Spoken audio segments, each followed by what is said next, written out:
morning mga kaibigan sa pamilya, mga Catholics din.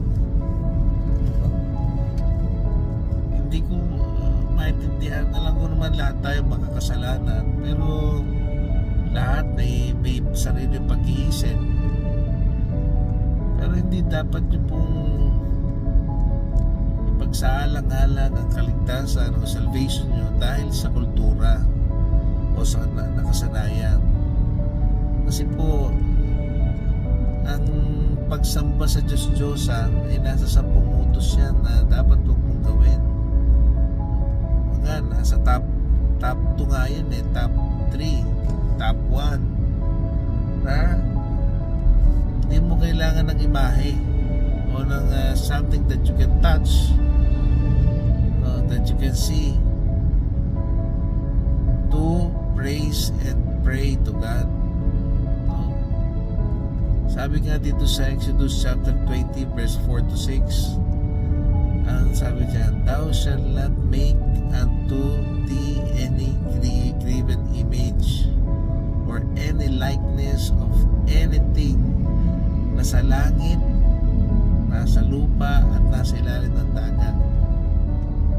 Wala po kayo dapat gawing any image o imahe. Sabi sa Bible po yan. Kasi po ang Panginoon, mismo ang Panginoon nagsabi, no, I am a jealous God. Maselosin din ng Panginoon kasi nga at kailangan mo pang gumawa ka ng paraan para maalala mo ang Panginoon.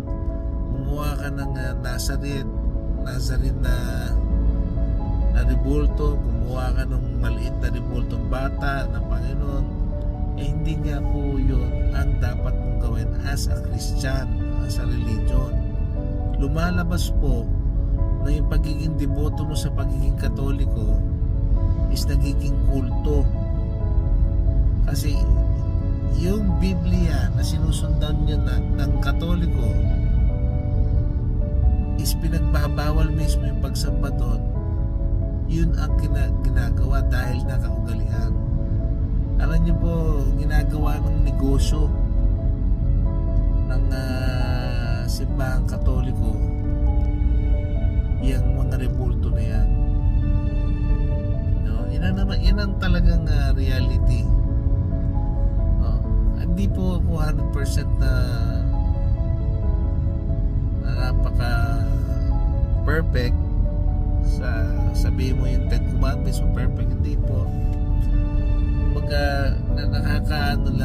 Nakakadismaya na even those who are smart people, lahat naman tayo may talino, but there are some people that are really smart, doctors, engineers, pero kasi nga nakasanayan na,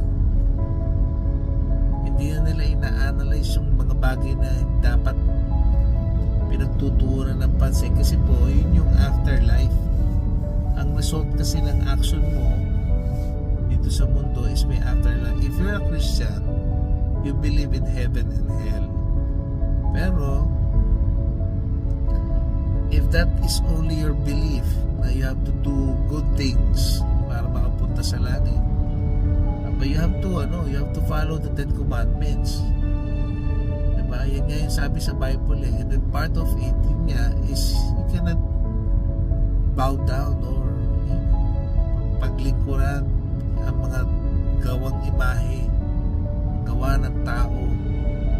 No? Nasasabihin mo, this is only to remember Jesus Christ, the God, the other prophets. It's idolatry.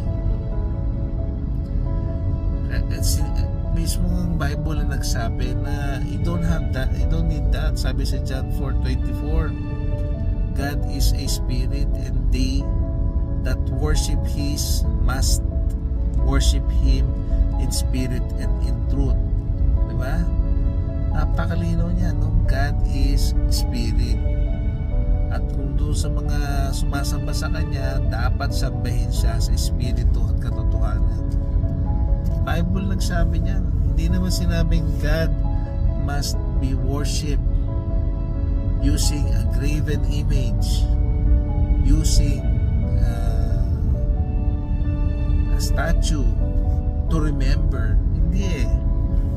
Malinaw na sa espiritu at katotohanan siya dapat sampahin. At malinaw din na pinagbabawal na hindi nga pwede sa graven image. Hindi pwede sa rebulto. Nakakaano yan. Talagang minsan, when you know the truth, sometimes it frustrates you. If you see to someone na you care so much that they cannot see the truth because they are blinded ng culture. Yan na kinalakayan. Sabihin siyo, respeto na lang sa religion. No, I respect your religion but not the way you do in your religion. Diba? Kaya nga may mga pare you know that because they really read the Bible, they analyze it. Nakita nila na hindi naman dapat talaga na sumamba sa rebulto. This is only my topic for my sharing, pero hindi ako para mabash o manira ng isang relihiyon. This is only to correct or in my own opinion. No? Kasi hindi mo, baka mamaya balikan mo ako na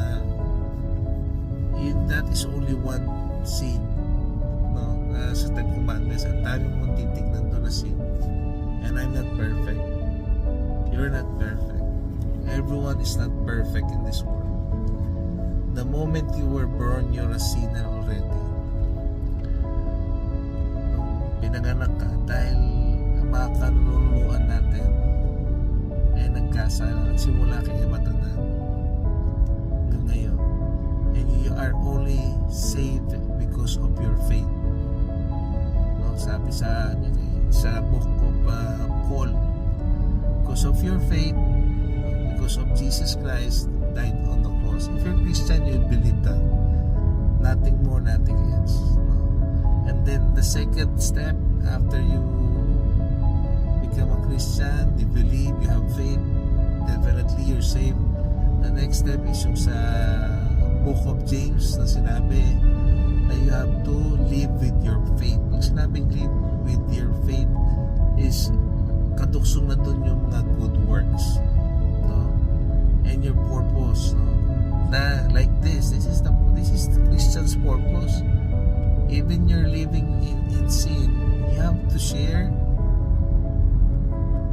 to motivate yung mga kapwa mo Kristiyano, even kahit hindi pa Kristiyano, their loved ones, your friends, na you have to share the truth, no? Nothing but the truth.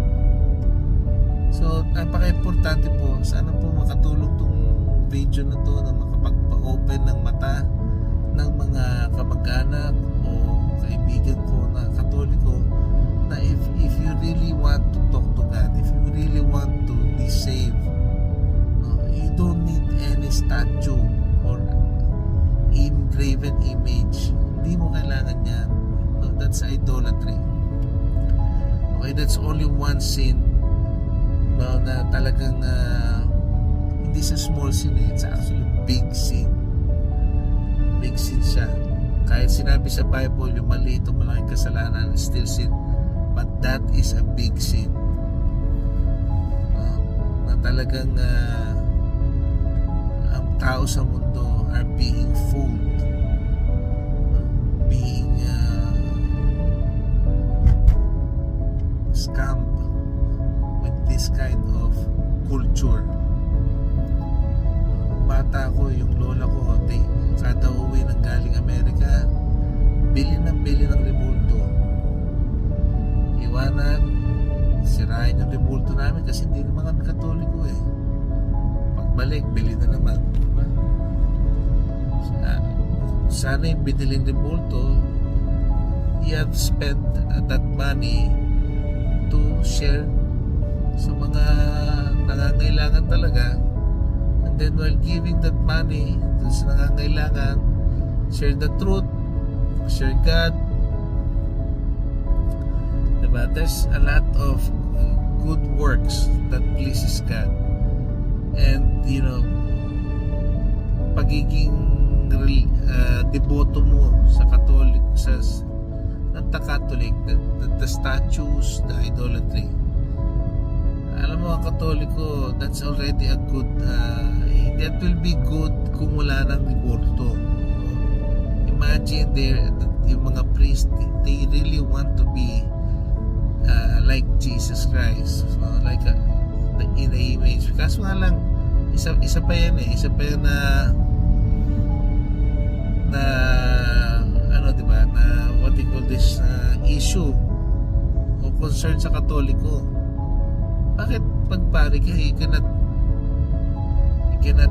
be married by, o di ka pwede magka-partner? That's too much. Kaya nga, kung isipin mo, ang Catholic nagiging ano siya ang Christian Catholic nagiging siya parang kulto because of those practices and beliefs and yung mga nakasanayan na, no? You are a human being, we are a human being. You cannot be like Jesus Christ in that way kasi nga part of you are created, no, na magkaroon ng partner. Kaya nga kaya nga may mga private parts kayo. Kaya nga meron kang desire, meron kang hormones in your body that triggers yung ganong desire. And if you will stop that, if you will not use that in a way that is a gift from God, use that in a proper way, definitely you will still do sin, no? Kasi you're holding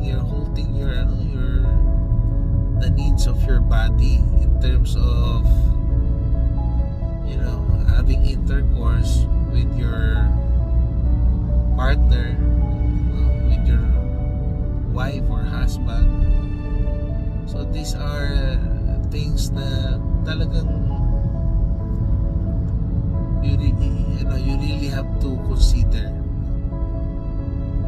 Is following Catholic culture or beliefs, will that affect your salvation? Definitely it will. Kasi lahat na naandoon na pinagbabawal, di man lahat is nagagawa ng isang Katoliko, no? But again, a reminder, we are not perfect. I am not perfect, you're not perfect, the priest and the pastors are not perfect. We are all prone to sin, and the only salvation, or the only the way for forgiveness is to have faith in God and to follow Jesus Christ and do your purpose. All of us, we have the same purpose in terms of sharing the gospel of God. You have the objective as a Christian to share the word of God, to motivate, to strengthen your church mates, to strengthen your family and friends, to be saved, to have the salvation. So yun lang po.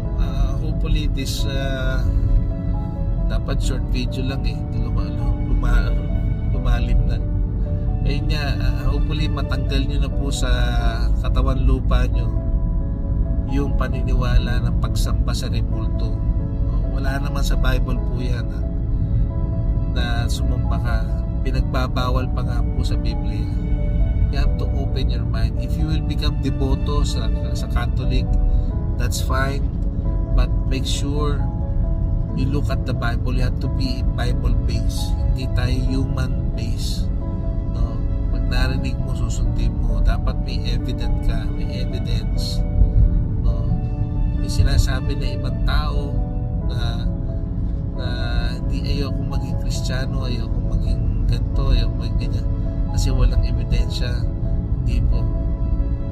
Being a Christian, reading the Bible, that's already 101% evidence that Jesus Christ is your salvation. No, He is the way, the truth, and the life. Nothing comes to the Father except Jesus Christ. Hindi ribulto, hindi religion,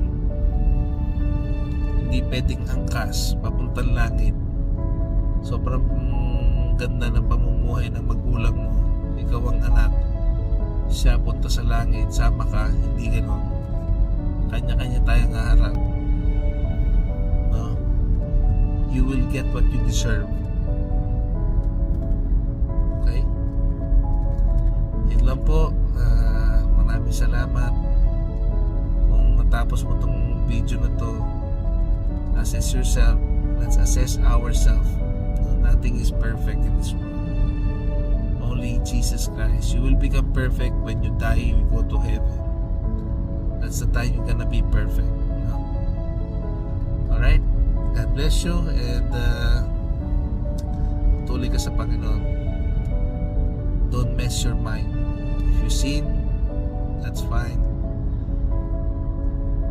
Ask for forgiveness. Make sure you don't do again. Okay? God bless mo sa lahat.